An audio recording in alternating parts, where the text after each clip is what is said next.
Hey guys, we're going to work through problem number 8 in the Intro to Drafting problem set. Let's take a look at it. Uh, it looks like this down here in the corner. This is the first drawing that we're going to do that is multi-view. And what that means, it is something that's called orthographic projection. Most of the drawings that you're going to work on for the rest of the class are going to be in orthographic projection, which means they have a combination of front, top, right side views. They could have left side views. They could have bottom views, but orthographic projection. And the key is that everything lines up. If you notice, if we would draw a line across here and everything we draw, it's going to line up perfectly. Again, it's really important to note that things need to line up exactly, not kind of. They don't need to kind of be there. They need to be exactly lined up. That's the great thing about CAD, is the ability to be exact.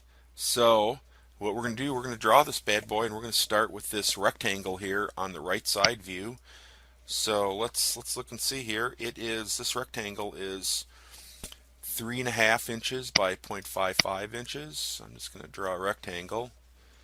So 0.55 inches, tab 3.5 inches. Here's our rectangle.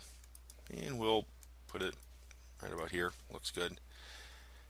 The next thing we're going to do is we are going to draw on the right side view, we're going to draw the two rectangles that are here and here.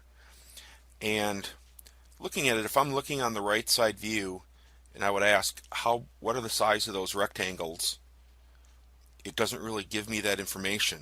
Okay, let's look back here. It doesn't really give me that information, but what it does tell me is that this, from the top of the circle to the bottom circle, is 1.15 inches. So this rectangle is 1.15 inches by 0.75 inches. So let's go back, and we're going to draw a rectangle, and it is, we'll do it like that, so it's 0.75 inches, tab by 1.15. Alright, so now we can look down and we can say, it's like, okay, where's that dimension, where's that rectangle go? So I'm going to move it down and get it close here. Okay, but we know the center of the rectangle goes 1 inch down from the top. Okay, so what I'm going to do is I'm going to draw a 1 inch line right here, 1 inch. Okay, so that line is there, and I'm going to grab our rectangle. I'm going to snap it right to the end point of that line, and now I'm going to delete that other line. It happens on the same side over here, so I'm going to draw a line that's 1.5 inches up. Well, let's do better yet. Let's do an advanced mirror. Okay, we're going to do an advanced mirror. It's pretty exciting. So here we go. Nope. We're going to select our rectangle. We're going to come to mirror. We're going to mirror it on this side. Now what we need to do is we need to flip it down to the bottom. So this time we're just flipping it. We're not going to actually duplicate it. So we come back to mirror, take off the duplicate, and we're going to flip it right over the center. And our two rectangles are exactly in the right place. And now we are done with that side. So now what we're going to do is we're going to draw the first big rectangle. So we know that big rectangle is 2.9 inches wide, and it is 3.5 inches tall. So what I'm going to do is I'm just going to draw a line about here. I'm going to draw another line. I'm going to come down here, grab that, and it's going to snap. Okay, now I know this line works out. Now what I'm just going to do is I'm going to draw another line on top that's 2.9 inches long. 2.9, enter. Come down here, snaps vertically, and now I'm just going to come back and I'm going to delete these two lines. And let's see, delete this guy. Oh, I must have deleted the wrong line. Come back, just draw him in there. Perfect. Excuse me. Now what we need to do is we need to draw these circles in. Okay, so what I'm going to do is I know these circles are right in the center of the rectangle. So I'm going to draw a line straight up, and then we know the center of these circles are also the center of these rectangles.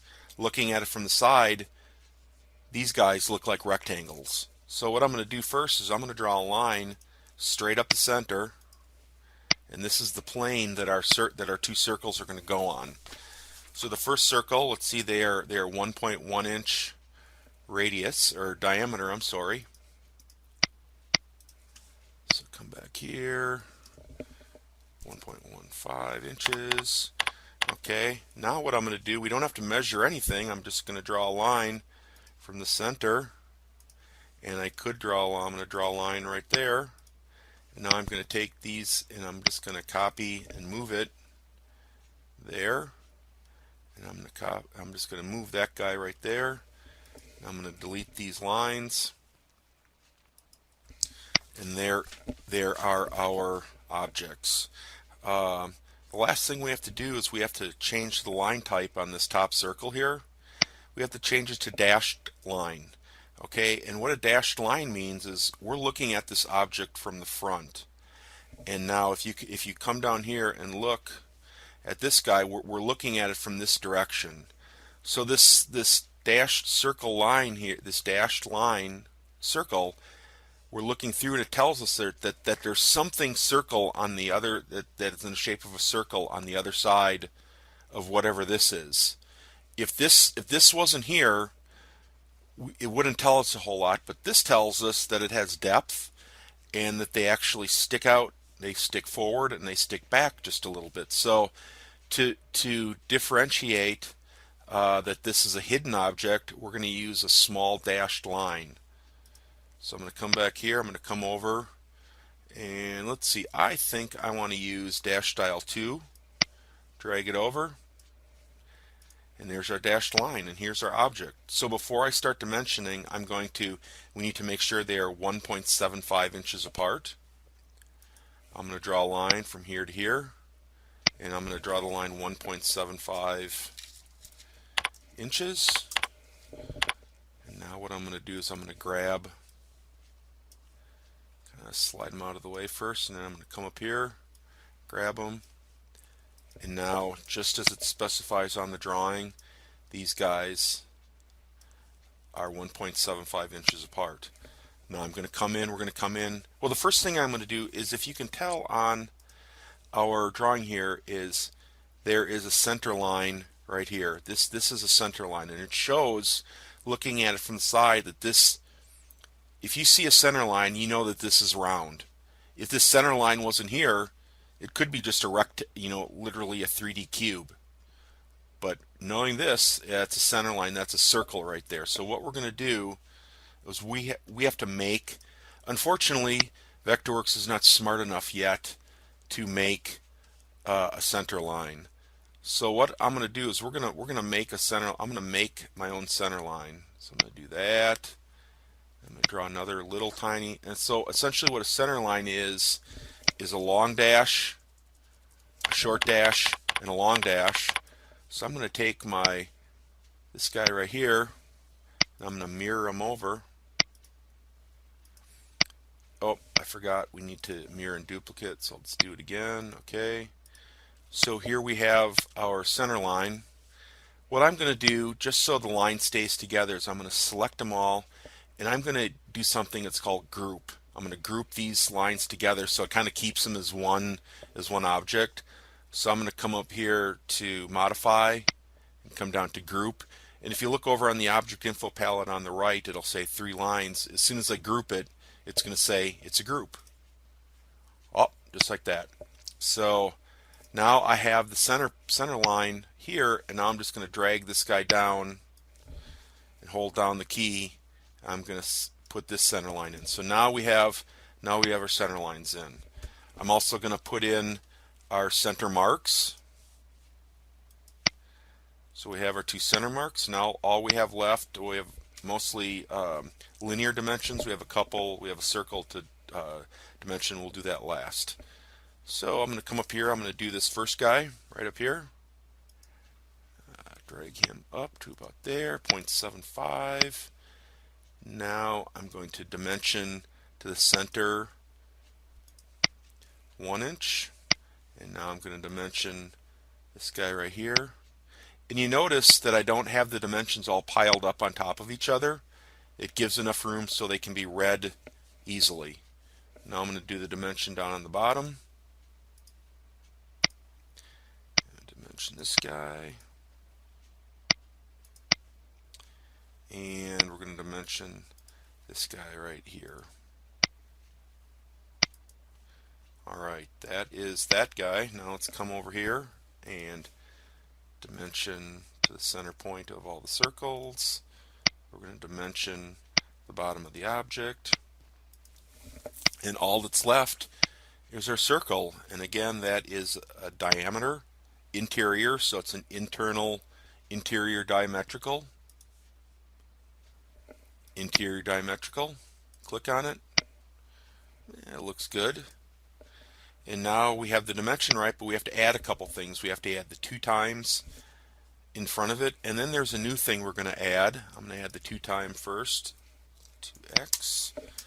But now there's something called TYP, and that stands for typical.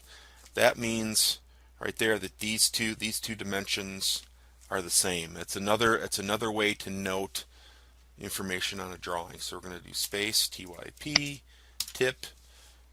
There we go. So let's kind of zoom out, take a look at this. Looks pretty close. Let's look at our original. I would say that looks pretty darn good. So there you have it, problem number 8. Thank you for following along, and I will see you soon for problem number 9.